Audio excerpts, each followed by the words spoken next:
Ladies and gentlemen, Sergeant Deven Schei.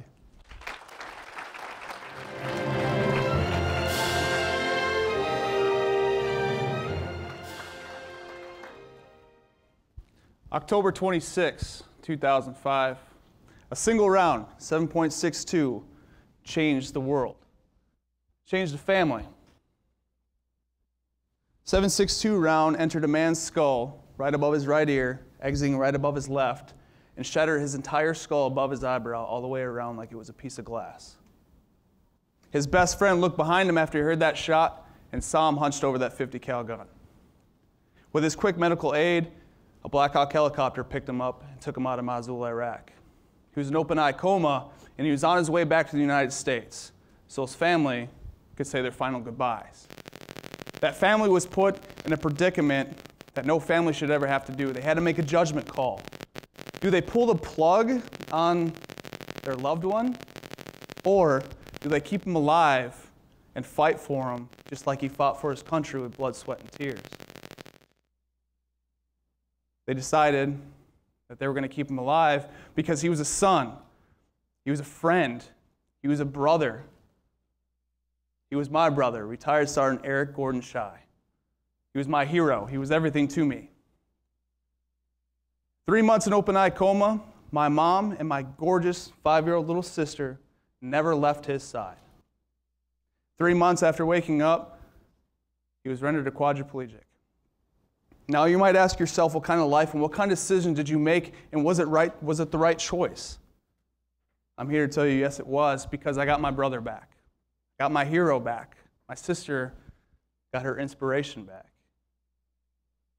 2 years in recovery at Walter Reed Hospital, my brother got his prosthetic skull put in. 2 years of recovery before the Army retired him out, and my mom and beautiful little sister and my father had to take care of him 24/7 with no nursing skills whatsoever. But when my brother got home, he made some of the greatest recovery I've ever seen. For a man that's rendered a quadriplegic and took a gunshot wound to the head, he was doing amazing things. Within 2 weeks of coming home, he got off his feeding tube, and he hasn't stopped eating solid food since. My brother started smiling more and talking more, and it was truly amazing because it was putting a smile on his face and our face and every single woman that was around him, that's for sure. He was just making these huge recoveries, and I couldn't believe that he had that. That's someone that would go through that experience and never look back. He never had a bad day. He always had a positive outlook on it. The one thing that he told me, he's like, the one thing the enemy took away from me was my service, but he didn't take away my will to live. When my brother was finally making those huge strides, I decided to join the U.S. Army as a combat engineer to follow my father's footsteps and my brother's footsteps and to finish what my family had started. Not to take revenge, but to protect what was mine.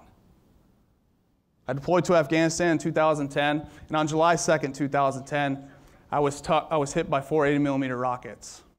3 of my best friends were in that vehicle with me. I watched my best friend get his leg blown off.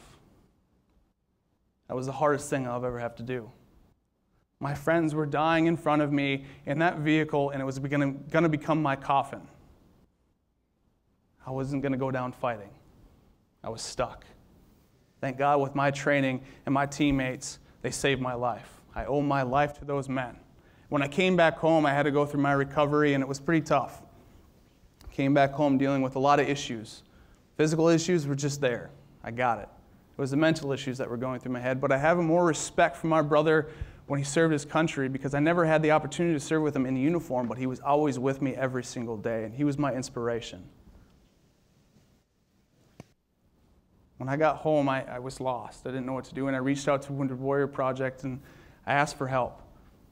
And I've got to do some amazing things with Wounded Warrior Project and my brother and my entire family. I've ridden over 200 miles with my brother on a custom-made bicycle, just me and him, for 200 miles. I got to witness my brother as a quadriplegic go down the mountains in Breckenridge, Colorado on a custom ski, smiling ear to ear, kissing at every single woman that he came across. As you can tell, my brother's a ladies' man. I got to see my brother's biggest smile yet a couple weeks ago. My brother went on his first hunting trip, and I'm an avid hunter, and I got to witness my brother take down an animal at 280 yards away as a quadriplegic, smiling ear to ear, just happy as could be. He spent 9 hours in a Polaris, uncomfortable as hell, but loved it. My mom got her sons back. My sisters got her heroes back. My dad got to finally look at us again with pride. With Veterans Day right around the corner, we celebrate just once. Once a year, we celebrate Veterans Day. When men and women are dying every single day and giving their lives for their country every day, not just one. Now I'm going to ask you guys to do something that might be a little uncomfortable at first. Instead of walking up to a serviceman or woman or veteran, walking up and shaking their hand and saying, "Thank you for your service," don't do that. Walk up there and tell them why you're thankful. Tell them, "Thank you for allowing me to come home to my son or daughter and coming home and laying my head on a pillow in a safe place. Thank you for allowing me the opportunity to vote, because without your sacrifice, I would have never been able to do that." Ensure that these military men and women who have served our country honorably are not forgotten, because the greatest casualty is being forgotten. My name is Deven Schei, and I'm a U.S. Army veteran.